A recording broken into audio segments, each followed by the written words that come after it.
Hi celebrities, இந்த வீடியோவில் யம்மியான டேஸ்டியான இந்தியன் ஸ்டைல் மக்ரோனி எப்படி செய்யறதுன்னு பார்க்கலாம் வாங்க.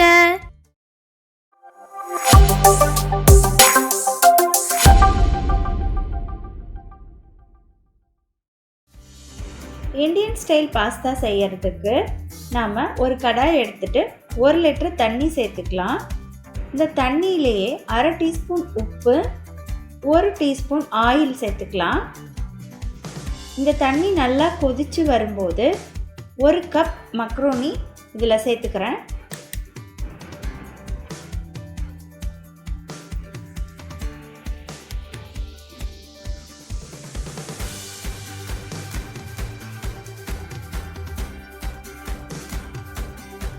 மக்ரோனி சேர்த்துட்டு பொறுமையாக இந்த மாதிரி கலந்து விடுங்க.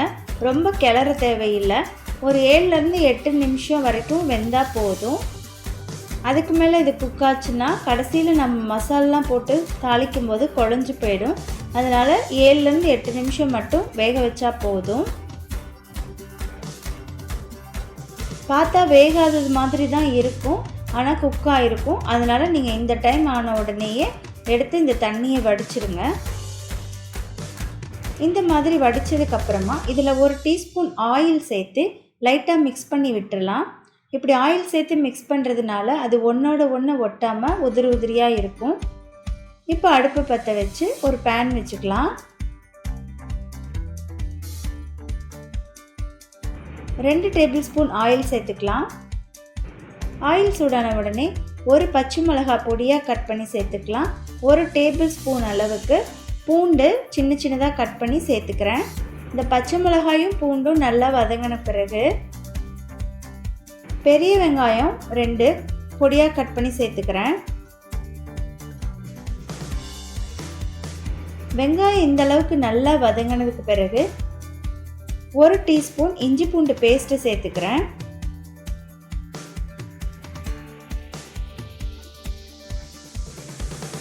இஞ்சி பூண்டு சேர்த்து நல்லா பச்சை வாசம் போகிற அளவுக்கு வதக்கிக்கலாம். இப்போது நாட்டு தக்காளி 2 மீடியம் சைஸ் பொடியாக கட் பண்ணி இதில் சேர்த்துக்கிறேன். தக்காளி சேர்த்து தக்காளி நல்லா வேகிற அளவுக்கு வதக்கி விட்டுக்கலாம். தக்காளி இந்த அளவுக்கு நல்லா வெந்து வரணுங்க. இந்த டைமில்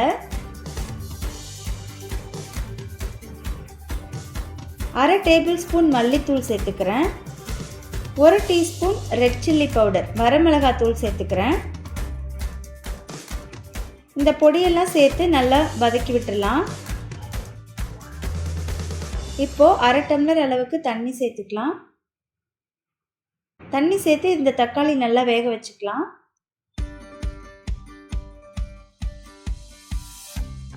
கொஞ்சம் கொத்தமல்லி இலையை தூவி ஒரு கலக்கு கலக்கி 2 நிமிஷம் மூடி வச்சிடலாம்.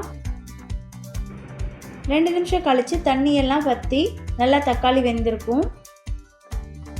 இந்த ஸ்டேஜில் டொமேட்டோ கெச்சப் 2லேருந்து 3 டேபிள் ஸ்பூன் சேர்த்துக்கலாம். கெச்சப் சேர்த்து நல்லா மிக்ஸ் பண்ணி விட்டுடலாம்.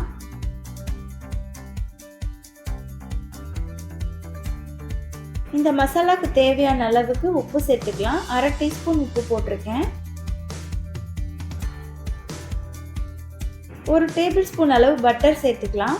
பட்டர் சேர்த்து நல்லா பட்டர் மெல்ட் ஆகிற வரைக்கும் மிக்ஸ் பண்ணிக்கலாம். நம்ம குக் பண்ணி வச்சுருக்கிற மக்ரோனியை இப்போ இதில் சேர்த்துக்கலாம். மக்ரோனியை சேர்த்து நல்லா கலந்துக்கலாம்.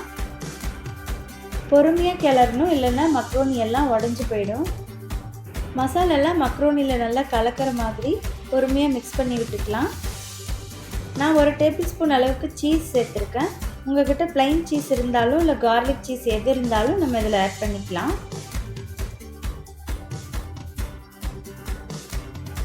சீஸ் சேர்த்துட்டு 1 நிமிஷம் மிக்ஸ் பண்ணி விட்டுக்கலாம்.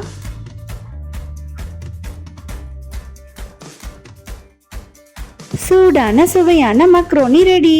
மேலே கொஞ்சம் கொத்தமல்லி இலைகளையும் சில்லி ஃப்ளேக்ஸையும் தூவி பரிமாறலாம்.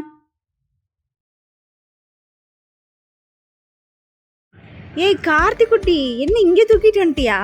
ஆமா, நான் இங்கே வச்சுதான் சாப்பிடுறேன். சரி, சாப்பிட்டு எப்படி இருக்குன்னு சொல்லு.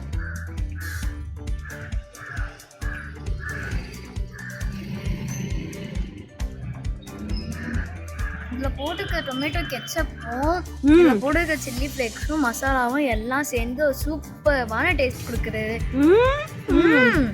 நீங்களும் வீட்டை ட்ரை பண்ணி எப்படி இருக்குன்னு சொல்லி கமெண்ட்ஸ்ல சொல்லுங்க.